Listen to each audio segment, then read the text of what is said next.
Hey YouTube, in today's video, I'll be discussing 6 non-canon devil fruits that I'd like to see added to Grand Peace Online. So these are fruits that appeared only in movies, the anime, or in really any form of One Piece media outside of the manga. I don't see these fruits talked about a lot, so today I decided that I would discuss them and what they would look like in Grand Peace Online. Alright, let's get right into the video. So the first fruit is a pretty simple fruit to understand, and it is the Goa Goa no Mi. This fruit is used by Eldorado, and it allows the user to create concentrated beams of sound that end up looking like laser beams. We already have an attack that looks like this in Grand Peace Online, and that would be the Sea Beast laser attack. So it really wouldn't be that hard to add this fruit into the game. I would assume that this would be the fruit's main move and would likely be a block break. For context, I think this fruit would be a common because overall its moveset wouldn't be that versatile. Other moves the fruit could have would actually be similar to Sea Beast's moveset once again, since the raw move used by the Sea Beast would make sense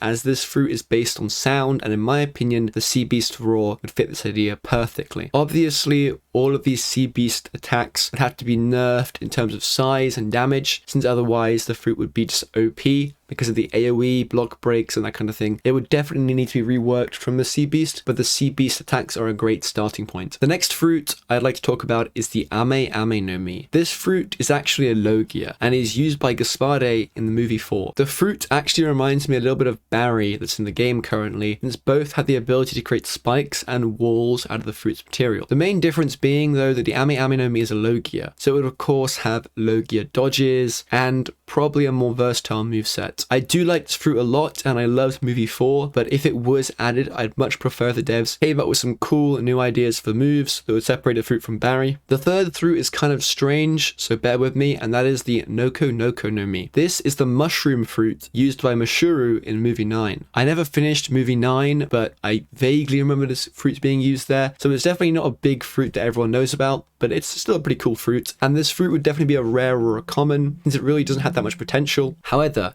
despite being a pretty strange and underwhelming concept at first glance, the fruit actually has a pretty cool moveset. The majority of the techniques showcased revolving around the use of spores and poison type attacks. I would like to see some sort of poison mechanic incorporated into the fruit if it was ever added, and I imagine the poison type effect would be similar to burn damage, but maybe like a green type effect and not like an orange one, obviously, because it's poison, not fire. This would be a really interesting mechanic to see in GPO, and I think this fruit would be perfect for introducing poison into the game. The next fruit I'd like to see added would be the Mosa Mosa no Mi. So the Mosa Mosa no Mi is a fruit that allows the user to speed up the growth of plants. However, for the sake of it working in GPO, I think it would basically just be a fruit that has plant-based attacks. This is a type of fruit I've never seen in any One Piece game before, and the closest thing to it would be Usopp's Pop Greens that were in One Piece Final Chapter 2, and I think a few other One Piece games. Overall though, I think this fruit has a lot of potential for being a great rare fruit. I imagine that it would have a lot of plant-based stuns, like plants would grow up and entangle an enemy, restricting their movement and allowing the user to get some free attacks. It would also be cool to see some sort of plant-based mobility move where the user uses the fruit to create a beanstalk and then can climb that to reach areas before out of reach. This could even scale with stamina, and maybe a really high-level fruit user could create a beanstalk the size as the one at Skypiea, and that would be amazing because the one at Skypiea currently in Grand Peace Online is huge, so if a player could create that, it would be incredible. Picturing, and this is probably a little bit far-fetched, but imagine like a really high level, or maybe even Foyu, if Foyu had this fruit, could just create a beanstalk all the way from the rock at Skypiea to the Sky Islands. That'd be crazy, and it would look awesome. The next fruit I'd like to see added is the Goru Goru no Mi. No, not the Goru Goru no Mi, and not the Gura Gura no Mi. This is the gold fruit, used by Guild Tesoro, and it's a paramecia fruit that allows the user to manipulate gold. I was debating this fruit being rare, but I eventually decided it would be legendary because one of the main reasons why I went with legendary is that this fruit has the ability to create a large gold giant that can be piloted from inside by the fruit user, which honestly seems like a really powerful technique in game and reminds me a lot of like Buddha. The fruit's other moves also allow it to be really versatile, and the manipulation of gold basically allows the user to create things like giant gold weapons and attacks in the game. The last fruit I want to discuss this is the Moa Moanomi. This fruit I think would be common due to the limitations in terms of potential moves and the simplicity of the fruit's core idea. The fruit effectively allows the user to increase the size, strength, and speed of an object that they touch. In a Grand Peace Online context, this would basically translate to a move that allows the user to increase the range and damage of the weapon. I can picture some really cool uses for this fruit when increasing the size of things like Burn Bazooka and Elo's Hammer. Like, imagine the size of the block breaks, it would be insane. I definitely think this fruit would be a great addition to the game, and like most other fruits mentioned in this video, it has a unique move set that would separate Grand Peace Online from other One Piece Roblox games, and would probably be really great for the game's, like experience for players. That is where I'm going to end today's video, and as always, I try to keep my videos an open discussion, so feel free to share your thoughts in the comment section below. Also, if you enjoyed the video, please consider liking, commenting, and subscribing. It really helps me and the channel out. With that out of the way, I hope you're having a great day, evening, or whatever time it is for you, and I'll see you in tomorrow's video. Bye guys.